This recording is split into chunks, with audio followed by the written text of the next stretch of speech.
Hello प्यारे बच्चों, welcome back to Organize Knowledge channel. और आज की जो वीडियो है बेटा उसमें डिस्कस करेंगे कार्यपत्रक 5 4 क्लास 7th, विषय हिंदी है। और ये वर्कशीट आपके लिए 20 अप्रैल 2021 के लिए शेड्यूल की गई है।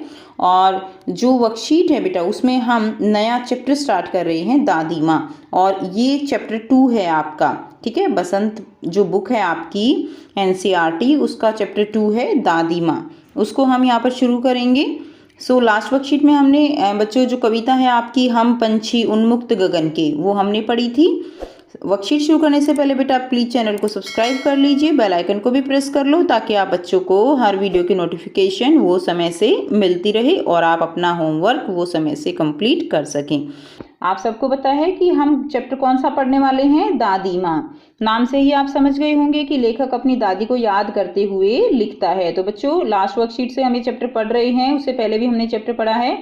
लेखक यहाँ पर अपनी दादी माँ को याद करता है, अपनी बचपन की बातें याद कर रहा है और उनको वो लिख रहा है। उनकी दादी माँ किस प्रकार सबका ख्याल रखती थी, अगर उनको बुखार हो जाता तो वो किस प्रकार उनकी देखभाल करती थी, वो सभी बातें यहाँ पर लेखक जो है साझा कर रहा है। आइए जाने लेखक क्या कहते हैं और पूछे गए प्रश्नों के उत्तर यहाँ पर आपको देने हैं। दादी माँ को गांव की 50 किस्म की दवाओं के नाम याद थे, ठीक है बेटा। तो दादी माँ जो है वो बहुत सारी दवाओं के उनको नाम याद थे जो आयुर्वेद दवाएं होती हैं। और गांव में अगर कोई बीमार होता तो उनके पास पहुंचती और वहां भी वही काम। गांव में कोई भी बीमार पड़ता तो वो वहां पर पहुंच जाती और वहां भी फिर वही काम। क्या काम? हाथ छूकर देखती, माथा छूकर देखती, पेट छूकर देखती, ठीक है, और फिर बीमारी का पता बताती। फिर भूत से लेकर मलेरिया, भूत से लेकर यानी किसी को जो है किसी तरह का कोई कहता कि देखो बेटा पहले जो है एजुकेशन की कमी थी, ठीक है ना, तो लोग भूत प्रेत में ज्यादा विश्वास करते थे।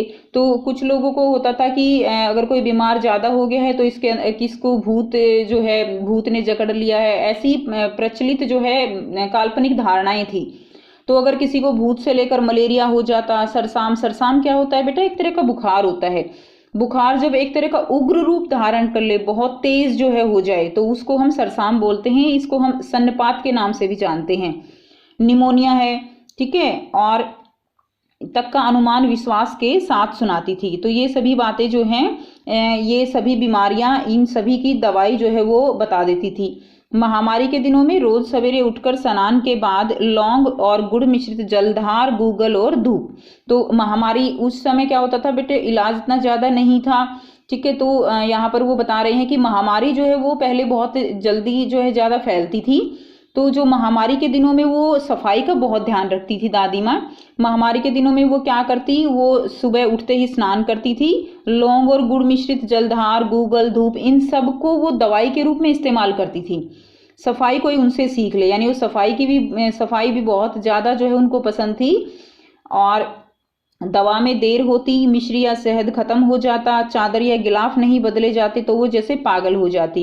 तो बच्चों मिश्री, शहद, ये सभी चीजें जो है वो एक तरह से दवा में इस्तेमाल करती थी, ठीक है। अगर चादर या गिलाफ नहीं बदले जाते, गिलाफ क्या होते हैं? पिल्लों के कवरों को हम क्या बोलते हैं? जो पिल्लों के कवर होते हैं उनको गिलाफ बोलते हैं। तो वो जैसे पागल हो जाती थी, यानी उनको बहुत ज्यादा गुस्सा आता था कि समय पर काम नहीं होता है। बुखार तो मुझे अब भी आता है, लेखक कहता है बुखार तो अब भी आता है। तो क्या होता है, नौकर पानी दे जाता है। आजकल जो लेखक है उसके पास नौकर हैं तो वो पानी दे जाता है। मेस महाराज कौन है? जो उनके कुक हैं, जो खाना बनाते हैं। अपने मन से पकाकर खिचड़ी या साबू, तो अपने मन से जो है मेस जो कुक है वो कभी खिचड़ी बना देता है, कभी साबूदाने की जो है खिचड़ी बना देता है। डॉक्टर साहब आकर नाड़ी देख जाते हैं, डॉक्टर आके दवाई दे देते हैं। और कुनैन मिक्सचर के तीखेपन के डर से बुखार भी भाग जाता है। कुनैन जो है ये बेटा ये बुखार की दवाई होती है जो स्पेशली मलेरिया में दी जाती हैं। और बुखार ये कड़वी होती है, तो लेखक बता रहा है कि वो कुनैन की दवाइयाँ इतनी कड़वी होती हैं कि उनको देखकर वैसे ही बुखार भाग जाता है। पर न जाने क्यों ऐसे बुखार को बुलाने का जी नहीं चाहता। तो पहले जब लेखक बीमार पड़ते थे तो दादी माँ बहुत अच्छे से उनका ख्याल रखती थी। तो आजकल जो है लेखक क्या चाहता है कि उसको बुखार भी नहीं जो है वो चाहता कि ऐसा बुखार भी वो बुलाना नहीं चाहता है। सो बेटा 5 क्वेश्चंस आपको यहाँ पर दिए गए हैं, तो आइए बेटा करते हैं इनके आंसर। फर्स्ट क्वेश्चन है, गांव में कोई बीमार होता तो उसके पास पहुंचकर दादी माँ क्या करती थी। तो देखिए गांव में अगर कोई भी बीमार होता तो हमने पढ़ा गांव में जब भी कोई बीमार होता तो वह उनके पास जाती और कभी हाथ छूकर, माथा छूकर और कभी पेट छूकर देखती थी।